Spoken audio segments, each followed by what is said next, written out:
Hello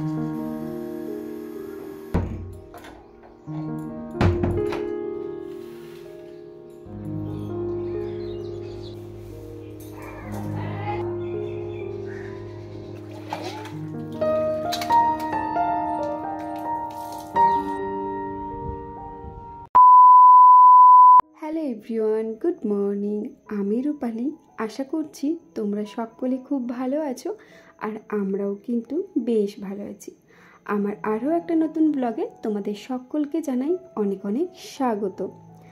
আজকের বারটি হচ্ছে রবিবার, আর এখন ঘড়ির কাঁটায় বেজে গেছে ঠিক সকাল 8টা। আর এখন থেকে তোমাদেরকে সাথে নিয়ে আমি আমার আজকের দিনটি শুরু করলাম। আজকে ঘুম থেকে অনেকটাই তাড়াতাড়ি উঠে পড়েছিলাম, আর এখন চলে এসেছি সোনামায়ের খাবার করার জন্য। স্নান করে একেবারে সোজা রান্নাঘরে চলে এসেছি। এখনও পর্যন্ত কিন্তু আমি ফ্রেশ হইনি, কারণ সোনামা কান্নাকাটি করছিল। তাই ভাবছিলাম ওর খিদে পাওয়ার আগে ওর খাবারটা রেডি করে দিই। তো আমি রান্নাঘরে ছিলাম, আর সোনামায়ের দাদানের কাছে ছিল। তোমরা ঠিক করে লক্ষ্য করে যদি ভিডিওটা দেখো তাহলে দেখতে পাবে ওই পাশে কিন্তু আমার শ্বশুরমশাই বসে আছে। তো সোনামা কিন্তু সেখানেই বসেছিল। তবে ও যখন দেখলো ওর মা রান্নাঘরে আছে, ও কিন্তু হামাগুড়ি দিয়ে দিয়ে চলে এসেছে, যেটা তোমরা ভিডিওর শুরুতেই দেখেছো। তাই সোনামাকে কোলে নিয়ে বাধ্য হয়ে আমি সোনামায়ের খাবারটা রেডি করলাম। আর খাবার রেডি করার পরে সোনামাকে কিন্তু খাইয়েও দিয়েছি। তারপরে দেখলাম ঠিক 8:30টার দিকে আমাদের এই জায়গাটাতে বেশ ভালো রোদ এসেছে। প্রত্যেক দিন ছাদে যাওয়া হয় না যে সোনামায়ের কাপড় চোপড়গুলো রোদে দেবো, তাই ভাবলাম এইখানে যখন রোদ এসেছে তাহলে সোনামায়ের বালিশগুলো রোদে দিয়ে দিই। তো সোনামায়ের বালিশগুলো রোদে দিয়ে দিয়েছিলাম। বেশ ওই 15 থেকে 20 মিনিট থাকার পর আবার উল্টে দিয়েছিলাম, মানে এক পাশটা রোদ হয়েছে আরেক পাশটা রোদ দিয়ে দিয়েছি। আর এখন ঘড়িতে কিন্তু 9টা বেজে গেছে। তাই ভাবলাম যাই দরজা জানলাগুলো লাগিয়ে আসি। এখন যেহেতু আমার সেভাবে কোনো কাজ ছিল না, সোনামা ছিল সোনামায়ের ছোট পিসুমনির কাছে, তাই ভাবলাম বেশি দেরি না করে দরজা জানলাগুলো লাগিয়ে আসি। কারণ এখন তো গরমকালে 6টার দিকেই এত পরিমাপে রোদের তাপ, ঘরগুলো পুরো গরম হয়ে যায়। তাই দেখো সময় মতো করে এসে দরজা জানলাগুলো লাগিয়ে দিলাম। তবে সব দিন সমান হয় না, কোনো দিন আবার আসতে দেরি হয়ে গেলে তখন 10টার দিকে এসে দরজা জানলাগুলো লাগিয়ে দিই।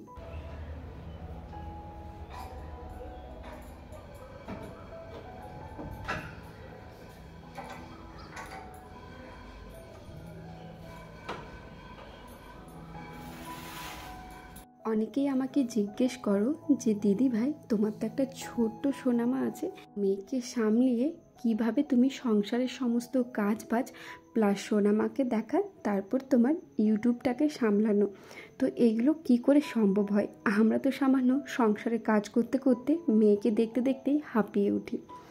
তো সত্যি বলতে কি বলো তো, একজন সদ্যজাত মায়ের পক্ষে কিন্তু সবটা একা একা সামলে উঠতে পারাটা অনেক বড় ব্যাপার।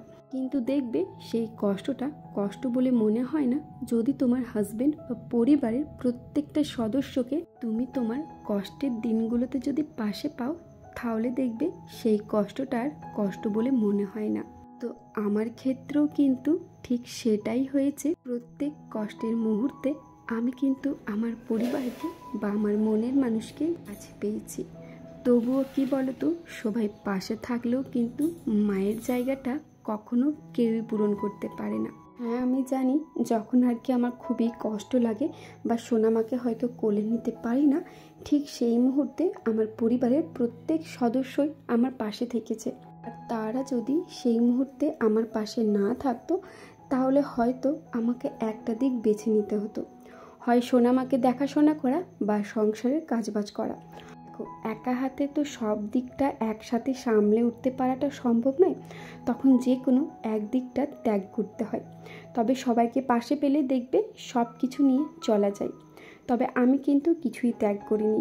এত কষ্টের মাঝেও বা এত ব্যস্ততার মাঝেও সোনামাকে দেখাশোনা, সংসারের কাজবাজ করা, প্রত্যেকটা মানুষের খেয়াল রাখা, প্লাস আমার এই ইউটিউব ফ্যামিলিকে সাথে নিয়ে চলাটা, আর সবটাই সম্ভব হয়েছে শুধুমাত্র আমার পরিবারের জন্য। যদিও এই কষ্টটা শুধুমাত্র আমিই করছি, তবে এই কষ্টের পেছনে কিন্তু অনেকেরই হাত আছে।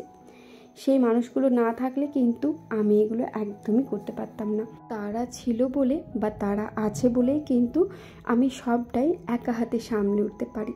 তোমরা হয়তো সামান্য 10 থেকে 12 মিনিটের ভিডিওতে দেখো দিদিভাই কত কাজ করছে। হ্যাঁ, অবশ্যই আমি সমস্ত কাজ কিন্তু বাড়ির করি, তবে সেটা একা হাতে না। হয় আমার শাশুড়িমা যদি সোনামাকে ধরে তাহলে আমি কাজবাজ করি, বা হয়তো আমি সোনামাকে ধরলাম, আমার শাশুড়িমা কাজবাজ করলো।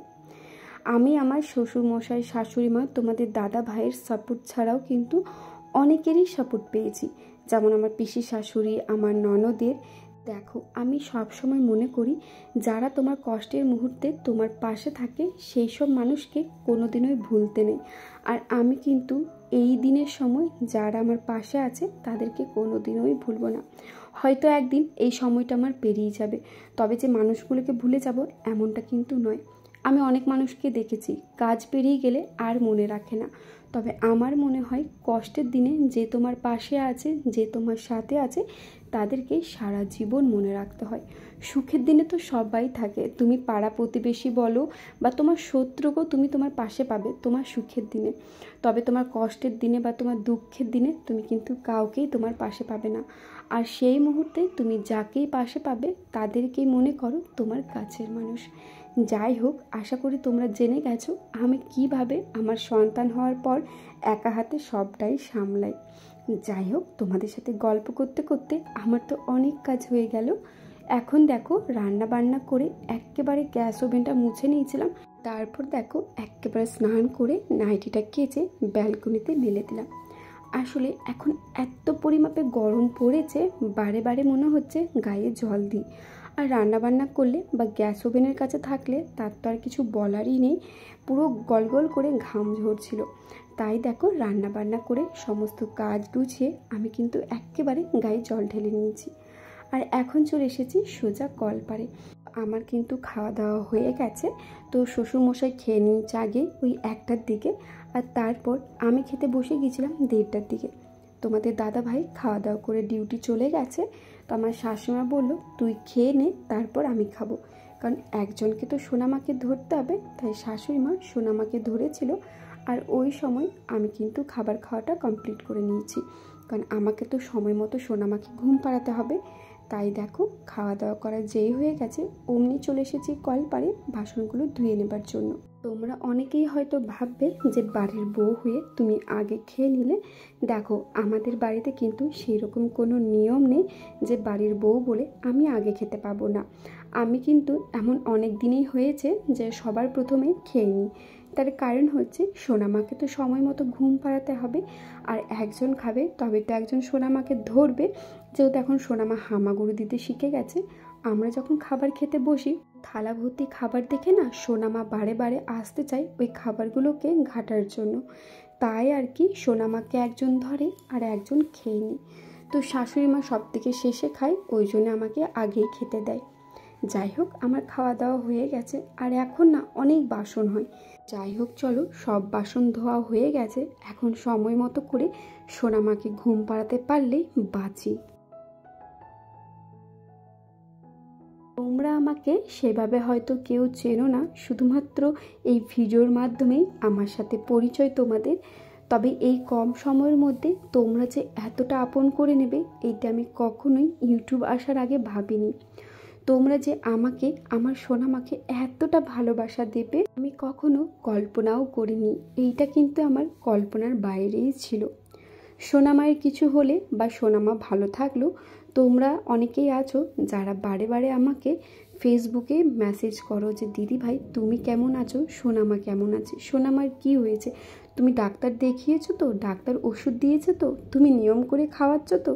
তো এই কমেন্টগুলো দেখলে এতটা ভালো লাগে, তখন মনে হয় হ্যাঁ সত্যি আমি একজন তোমাদের দিদিভাই হতে পেরেছি, বা কারোর হয়তো বোনও হতে পেরেছি।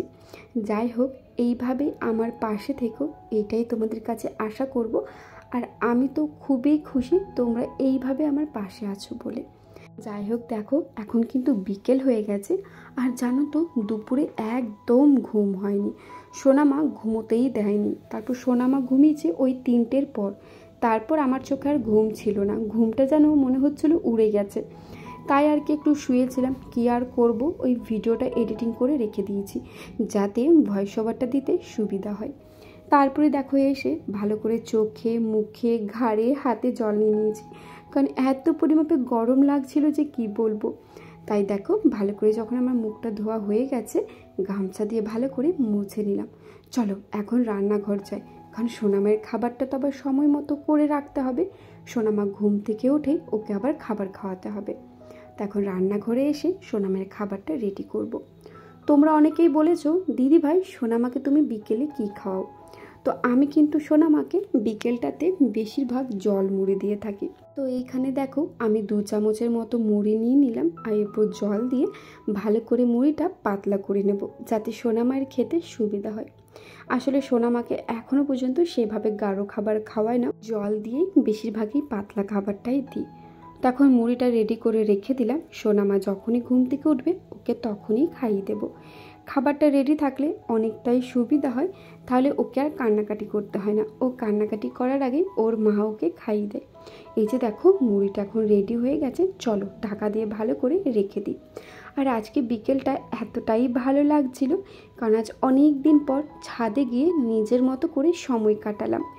এখন তো ছাদে আসা একদমই সময় হয় না, তবে আজকের ওয়েদারটা দেখো, বিকেলে দেখলাম বেশ মেঘ কালো করে এসেছে, মনে হচ্ছে যেন এই এক্ষুনি বৃষ্টি নামিয়ে দেবে। তাই আর কি ছাদে গিয়ে একটু নিজের মতো করে নিজের সাথেই সময় কাটালাম। শত ব্যস্ততার মাঝে নিজেকে তো আর সময় দেওয়া হয় না, তাই ভাবলাম সময় মতো যখন আমার সব কাজ হয়ে গেছে, তাই ছাদে গিয়ে একটু নিজের সাথেই নিজের সময় কাটাই। আমি কিন্তু সোনামাকে খাইয়ে দিয়েছি, নিজের সমস্ত রুম ঝাড় দিয়ে দিয়েছি, বা বিকেলে আমার যা যা কাজ থাকে সেগুলো সব শেষ করে নিয়েছি। তারপরে ছাদে আসি, এসে দেখি বেশ কিন্তু ঠান্ডা হাওয়া দিচ্ছে, আর ওয়েদারটা এতটাই ভালো হয়ে গিয়েছিল, মেঘ দেখে যেন মনে হচ্ছে এই এখনই ঝমঝমে বৃষ্টি নামাবে। আর এই গরমের সময় এই রকম ওয়েদার যে কত ভালো লাগে কি বলবো। আর যখনই বৃষ্টি আসে না, তখন যখন ফ্রন্ট ক্যামেরাতে নিজের ভিডিও করি বা ফটো তুলি, মানে এতটাই মুখটা দেখতে ভালো লাগে, ওই মনে হয় যেন একটা মুখের মধ্যে গ্লো ভাব করছে। আসলে প্রাকৃতিকও তো সুন্দর হয়ে যায়, তাই আর কি আমরাও প্রাকৃতিকের সাথে সাথে সুন্দর হয়ে যাই। যাই হোক, সন্ধে দেওয়া হয়ে গেছে, তাহলে আজকের ভিডিওটা এত দূরেই রাখলাম। আজকের ভিডিওটা যদি ভালো লেগে থাকে তাহলে অবশ্যই একটা কমেন্ট করে জানাবে, আর আমার এই ছোট্ট চ্যানেলটির পাশে থেকো।